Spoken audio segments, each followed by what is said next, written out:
این به قول کلمه قبرستان تربت از کلمه تربت گرفتگی. اکو کدام چیها سبب شدگی که این قشلاق همین خیلی نام گرفتگی. اینجا قلعه حصار هست. بعد در همین قلعه حصار گرد اطرافش دیدبانگاه‌های قلعه هست. همین بسیاری و چیزای نوکرای همون پادشاه همین دیدبانگاه‌ها با قراولی می‌کردند که از کدام طرف یگان حمله میکنن، از کدام طرف یگان وچی میکنن. همین خیلی دیدبانگاه‌ها گرد اطراف قشلاق ما زیاده از 10 تا بود. تپه‌های کلان. بعد از همه تپه کلانش این خوشتپه میگه قبرستان دیهمان. انا وقتی که همین دیدبانگاه با از هر طرف حمله میکردن زد و خوردهای کلان میشد است، جنگای کلان میشد است، آدما بسیار میمردن. انا همین تپه ها با اینا بعد اطراف هم دیدبانگاه هم گرد هم تپه ها با همون جسدهای مردگی گور میکردن. نه همین معناش اساسی تربت ایو دربت میگن شد. معناش قبرستان است. برای آنکه در همین مکان دوری باسمچگری ده تا حاضر همون مزاری همینا همه چیزی همینا وجود داره. 6 تا تپه بوده. در خاطرم است که 6 تا تپه، یک تا ها اینجا بالاده هست، یک تا 3 تا اینجا ده هست جای قبرستان، یک تا پایان ده هست، یک تا ها زمین پایان ده و هوار کردن. این دیگرش ایستادگی هست.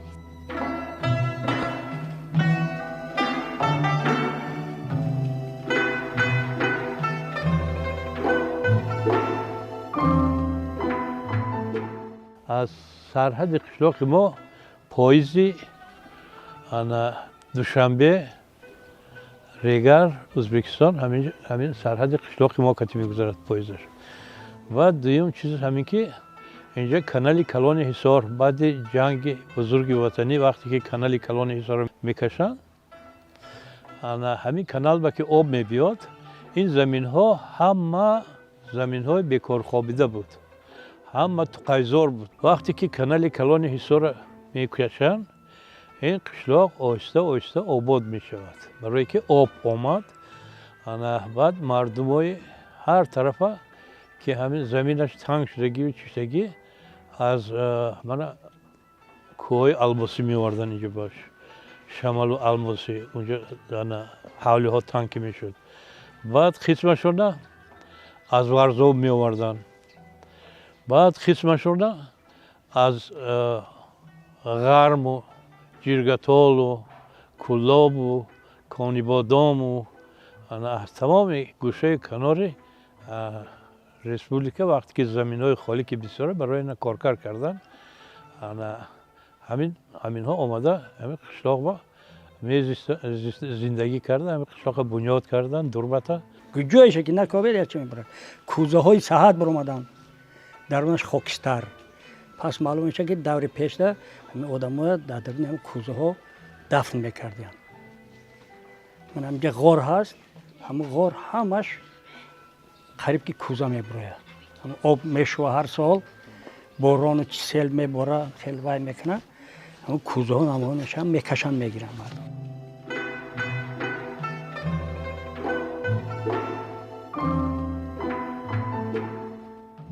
این دیه اکن باباهای ما همینجا تولد شدگیان. بعد همین ریولوسیا ده 24 هم باشد اگر حساب کنید خودش علاقه 100 سال شده یا عصر. اولین آدمای آمدگی این دیه بابای ملیک میگفتن یک تا من خونهش این طرف وای بود و بعد باباهای ما بودن و امک بچه ها همشون همینجا آمده الماسی دره الماسی آمده همینجا مکان کرده زندگی کرده. بعد سال 49 من این طرف آباد کردم. زمین جمعی هایت شد که همون غر هایت مردم شد یک قصه آورده من همینجا 75 خواجگی همینجا آورده جای دادم. اون طرف من همین طرف همه مردمی هایی زندگی میکنن و من در قشلاق ما همشون اتفاقا یگان وای ندارم.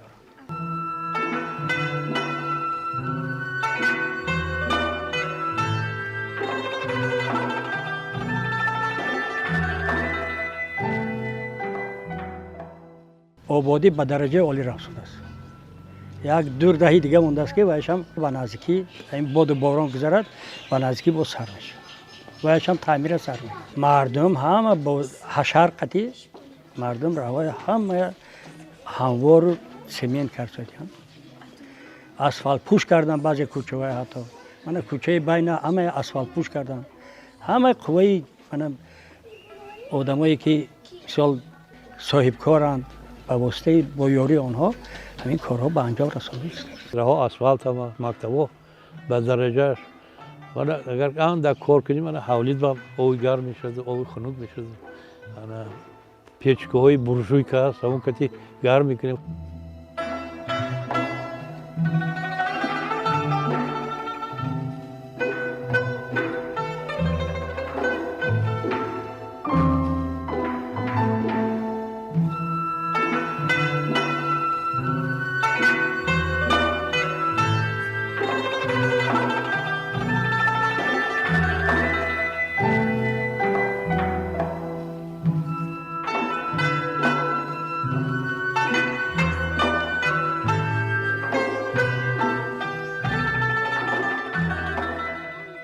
از روی اقدام پیشگرفته پیشوای ملت پرزیدنت کشور محترم امامعلی رحمان که داستان شاهنامه ابوالقاسم فردوسی را در 2 جلد به هر یک خاندان تقدیم نمودند و در پیام امساله پیشنهاد نمودند که این کتاب ها برای در طاق گذاشتن نیست، البته این کتاب ها برای مطالعه کردن است و از این کتاب ها از گذشتگان آگاه گشتن است.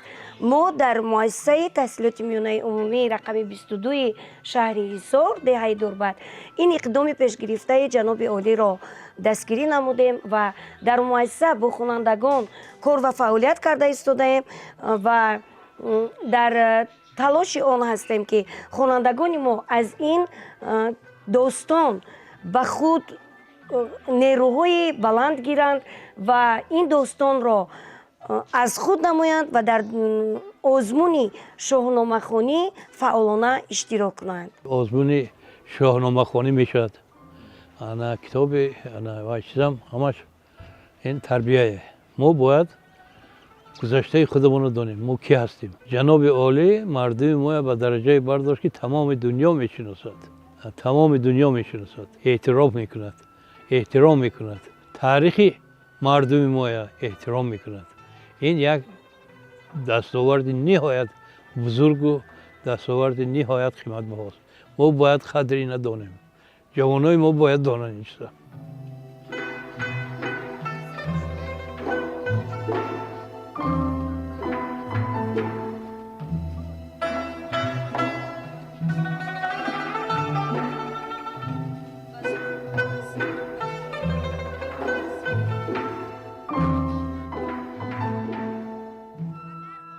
آغاز داستان چو خورشیدی تابنده آمد پدید سفید از خمی کمان بردمید بعد شام به شاه چنین گفت که ای شاه جهان که هرگیز پی کین نگردد نهان ز درد و ز غم آراسته نمود منوچهر آن کینه را باز جست چنین ننگ بر شاه ایران نبود زمین پر ز خون دل ایران نبود همه کوه از خونی گودرزیان به زنار خونی ببندن میان. من یونس آقا شکرانه خواننده صنف 8 به مؤسسه تحصیلات میانه عمومی رقم 22 شهر حصار دهه دوربند میباشم. من زیاده از 200 مصرع شعر از شاهنامه به زوالی فردوسی از یاد نمودم و کوشش میکنم که زیاده از 200 باز هم زیادتر از یاد کرده در آزمون شاهنامه خوانی اشتراک کرده سزاوار جای نمایان گردم. کنون رزم سهراب و رستم شنو دیگرها شنیدستی این هم شنو یکی داستان است پر آبی چشم دلی نازک از رستم آید به خشم اگر پنباده برآید ز کنج به خاک افکند نارسیده ترنج. ستمکاره خوانیمش ای دادگر، هنرمند دانیمش ای بهنر. اگر مرگ داد است بیداد چیست؟ زیداد این همه بانگ و فریاد چیست؟ از این دراز جانی تو آگاه نیست، بدین پرده اندر تو را راه نیست. همه تا دری آز رفته فراز، به کس وا نشد این دری آواز. برفتن مگر بهتر آید جای، چو آرام گیرد اندر به دیگر سرای.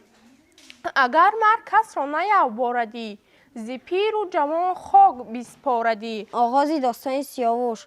کنون ای سخنگوی بیدار مغز، یک داستان بیارای نغز. سخن چون برابر شود با خیرت، روانی سراینده را میشبرد. کسی را که اندیشه نخوش بود، بعد آن ناخوشی رای او کش بود. همه خویشتن را چلیپا کند، به پیش خیرتمند رسوا کند. ولیکن نبیند کس آهوی خویش، تو را روشن آید همه خوی خویش. اگر داد باید که ماند به جای، بیارای زان پس به دانا نمای. چو دانا پسند و پسندیده گشت، در جوی تو در آب چون دیده گشت. ز گفتار دهقان کنون داستان، بپیوندند از گفته باستان. کهن گشته این داستان ها ز من، همه نو شوند بر سری انجمن. شاهنامه باید دسترسی هر یک خانکدان کردیم، باید که باید خوانند، باید استفاده برند، از روی شاهنامه کار کنند، موافق شاهنامه رفتار کنند. انا در همین وقت با آدمی بزرگ به باید رسیدنشون. جهان چون بازاری برآید همه، بدون یک روز سر آید همه. چو بستی کمر بر دری راهی آز، شود کاری گیتید یک سر دراز. به یک روی جستن بلندی سزاست، اگر در میانی دمی اژدهاست. پرستنده ای آز و جیای کین، به گیتی ز کس نشنوند آفرین. و دیگر چو گیتی ندارد درنگ، سرای سپنجی چی پهن و چی نهنگ. چو سروی سخی کش بگردد به باغ، بر او برشود تیره روشن چراغ. شود برگ پژمرده و بهش سوست، سرش سوی پستی گراید نخست.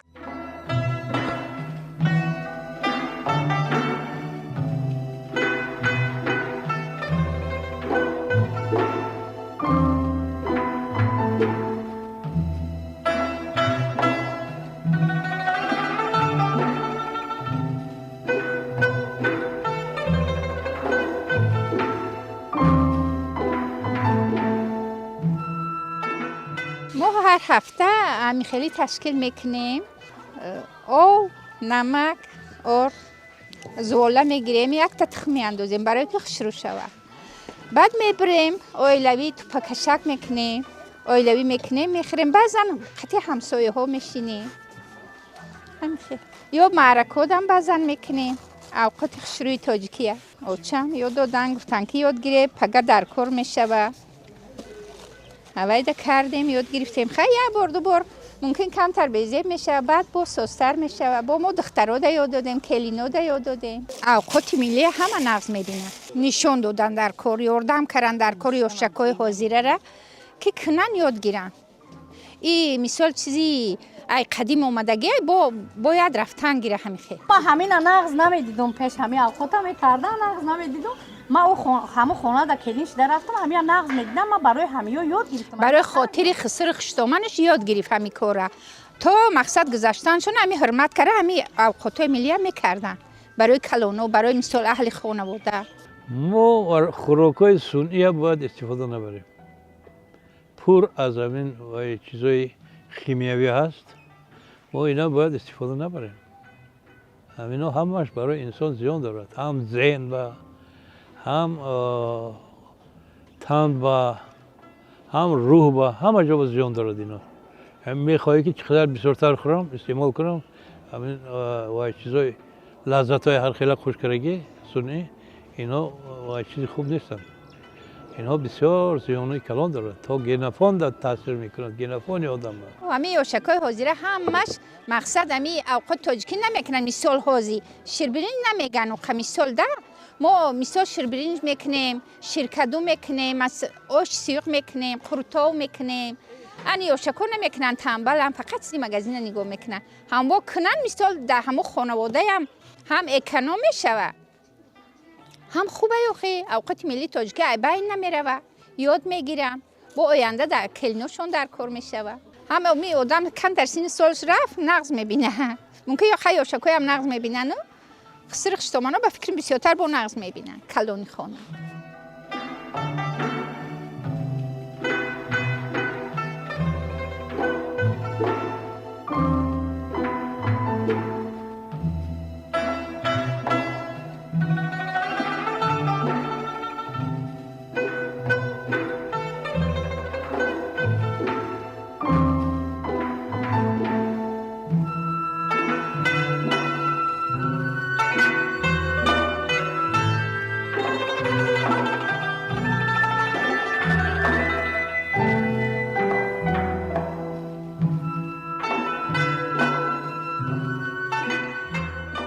کلینو دا یاد دادیم دخترها دا یاد دادیم میکنن حوزی هزار با شکر یاد گرفتن شکرانه دولتی آوردمون تنجی امانی مگزین برای رولتون نمیره تنبلکا میرم رولتون میخرن ما رولتون نمیکنیم خیلی تاجیکی به دست خودمون میکنیم میخریم رولتونی تاجیکی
باغداری برای بعضی‌ها خوب است برای بعضی‌ها نه همین خیلی قایچی است باغداری هم نازکی‌های خودش داره دهقانی این نازکی‌های خودش رو داره دهقان گفته تو باید با یک چیز دادی باید تو کام برین فایده میکند نه که تو اگر برای همین فقط حاصل میانه گویی اگر و همون خدمت کردگیت مبلغ صرف کردگیت همش سر به سر میشه چی فایده نمیمونه نه که از همون سریت نیمه چیز زیاد حاصل دادی انا باید تو با فایده میموند برای هم دهقان گفته این کانی که باید سیر کردی باید چه سیر میکند یک جا مهنت کنی ثمره مهنت میبیری نکنی یک جا میگیری خدای خود یگان چی نمیشود برای مهنت کردن در کار برای یک درخت سبزانی چقدر زحمت کشیدن در کار برای یک درخت تو استفاده برند آخه ثوابش با 10 چند زیاد است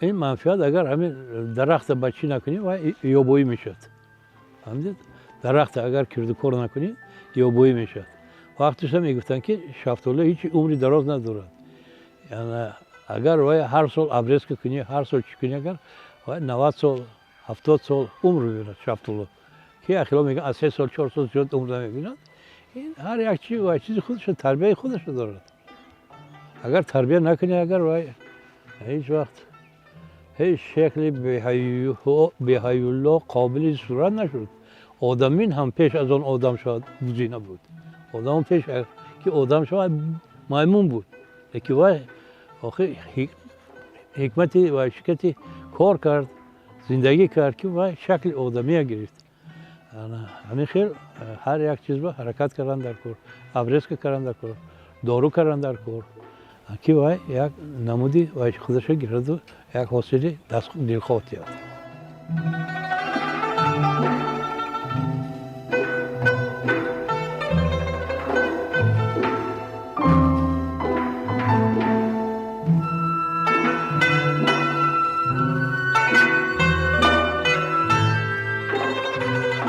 چهار و داری میکنم من دو تا گاو سومین فال دارم از روی همین من زندگی ما خیلی طوری میکنم اویلی که معاشی که میگیریم اینا برای خورد و خوراک این چیزی که میگیریم برای آبادانی خونه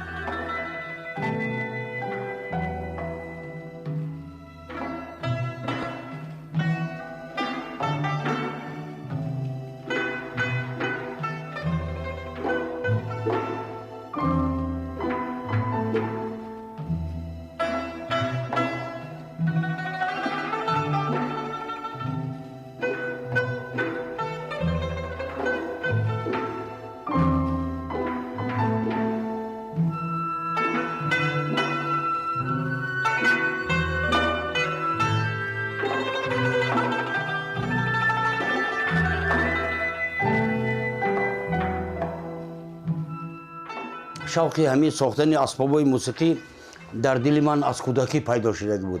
یادم هست که ممکن هم سیمفونی 3-4 میخوندم. رحمتی مادرم یک اوگیرک داشتم. همین از آلومینی بود. از آلومینی بود و در همسایگیمون یک اگرونومی پرکتیکانت میگیم تجربه آموز بود. وای تور مینواخت. ما همسایه کی بودیم. وای موقتا خیلی یک خانچه داشتگی بود. تور مینواخت من گوش میکردم وای.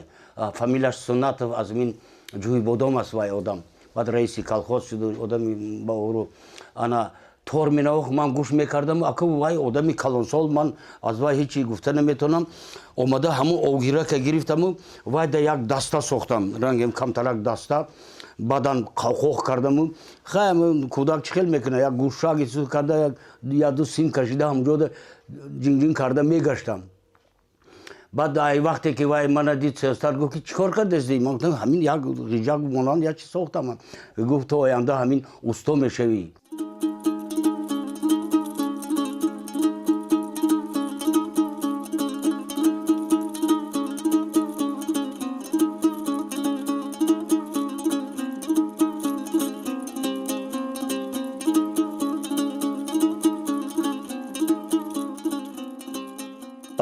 با خریدارای اسباب پیدا شدن با حافظا قطعی رفیق شدیم از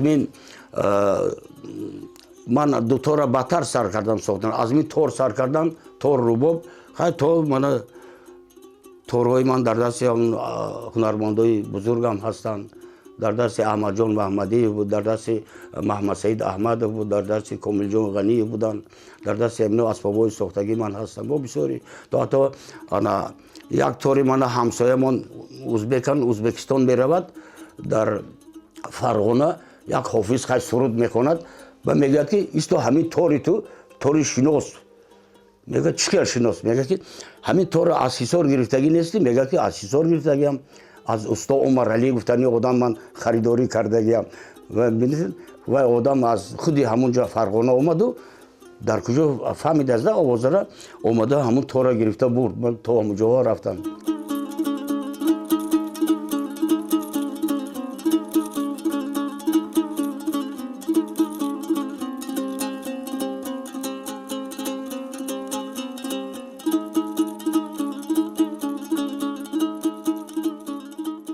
من این طوری ساختگی من هم دستش هم از توت است و کوسش هم است این من اندک میده‌تر کردم نه که همین که نغز درونش تازه کرده تونک کردم صدای خوب برآورد صداش بد نیست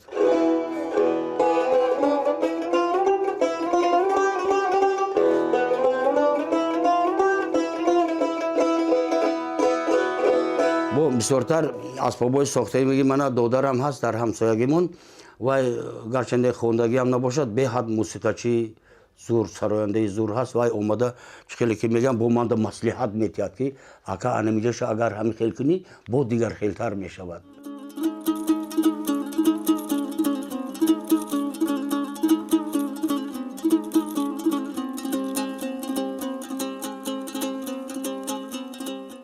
акун асбоборо ман то ҳатто наям сохтагиам дар ҳамунҷо дар ҳамун сохона аст ана дутор сохтагиам соз сохтагиам ман соз вай сози якум ана соз сохтагиам дутор сохтагиам ана ман ин думбура месозам ана думбураҳоям асосан ман ҳамин косаш мана аз чормағзи дасташ аз тут ана садои нағз метиҳад.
ба ғарзе ки бо ман асбобҳои мусиқӣ месозам бо ёру дӯсто асбобошонро мебирам таъмир мекунам.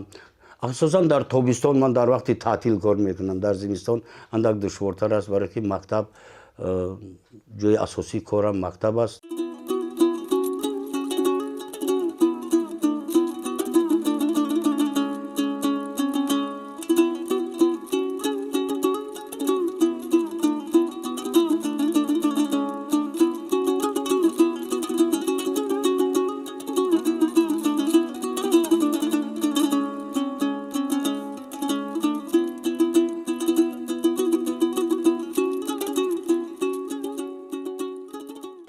Хай ам милли тоҷики хидматши ами кулчаяю нони чапотияю фатир хамираю гирдача ози мо кулчи майда пухсудим майда бо аи калонтар аст бо кулчаи араги калон милли тоҷики бо чапоти ҳастай сиви 5 мехондум пухтупаза куртадузия ҳама хелки хел панои авчам орда дизда кулчача бекам хеле ҳама шаҳудаш мебуромадам курта чеварам будман аз соли 92 заказ мегирифтум то 2008 хаба бас кардам қариб 20 сол медухтам курта. ҳамаи нозунаимата ки имрӯз дар рӯи ин дастархон мебинед ин ҳунари дасти кадбонуҳои ҳар як хонадон аст. зани тоҷик бояд аз сири пухтупаз аз сири ороиши дастархон бояд бохабар бошад ва аз анамин сину соли ҳамин духтарако сар карда бояд мо тарзи тайёр кардани омода кардани анамин маҳсулотҳои тоҷиконаро бояд омӯзонем ки анамин пухтани кулча самбуса анаин ҳамаи маҳсулотҳое ки дастархони тоҷикро ором медиҳад аз анамин сину соли ҳамин духтарако мо ороиш доданашро аллакай бояд ки омӯзонем чунки дастархони тоҷиконаи ҳар як зан аз анамин чизҳо аз ҳамин намуди маҳсулотҳо иборат аст ва ҳар як зане ки дар хона кадбонуи тоҷик аст бояд ки аз як орд чанд намуди маҳсулотро тайёр карданашро донад яъне ки чӣ тавре ки мо дар рӯи дастархон мебинем аз як орд ин қадар ҳам маҳсулотҳои қаннодӣ ҳам кулчаву нон ҳам ин самбусаву озуқу дигар намуди маҳсулотҳо омода карда шуданд. ғайр аз ин боз метавонем маҳсулотҳои қаннодӣ кулчақанд пичониҳо ҳар намуд омода кунем ва рӯи дастархони идона ва маъракаҳои тоҷиконаро оротием. асосан ҳама ҳунар дар дасти зан аст. зан метавонад ки дили мардро бо пухтупазҳои бомаззаи худ дилашро ёбад. اگر زن در خانه هنرمند نباشد، از پخت و پز با خبر نباشد، باید در زندگی بسیار تنقیصی میکشد.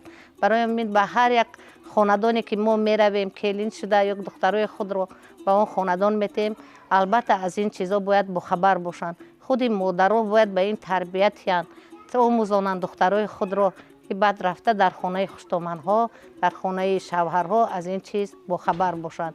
خوشتومنهای باید به این چیز بی‌طرف نباشند و هر یک کلینی که به خاندان آنها میرود مناسبت فرزندانه کنند. دختران کلین رو همچون دختر خود قبول کنند و آن چیزی که از دستشان میباید هنرهای خودشان رو به کلین های خود آموزانند.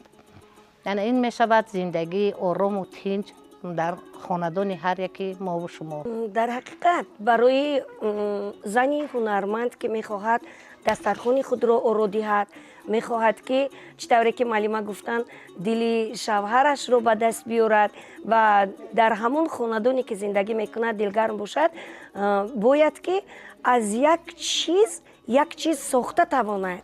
یعنی که همون شرط نیست که برای یک چیز رو پخت و پز کردن دویده به بازار رفته خرید کردن. همون چی محصولاتی که در درون همون خانه هست از همون یک چیز آماده کردن رو الکی تواند. صرفه و سرشتکار باشد، همون محصولات خانه بوده رو استفاده کرده، صرفه کارانه استفاده کرده تواند و هر یک چیزی لازم و نالازم به بازار برآمدن، خرید زیاد کردن و همه آن خریدهای کرده رو به صرفه استفاده بردن، این لایق زن تاجیک نیست. مثال اکو هرکه همه هرکه فرزنده پدر مادر رو با جوش به برای زندگی تیار کردن در کوبایا. مثال که همه کار ایودش بروید تونا کم یاد دادن در کوبایا خیل کن.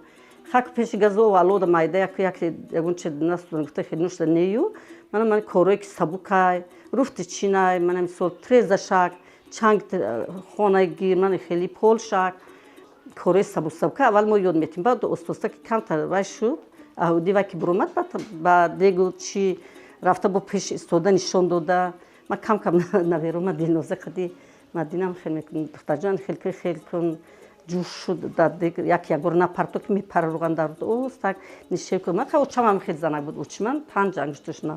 در پیش فصل بهاری نوزنین است.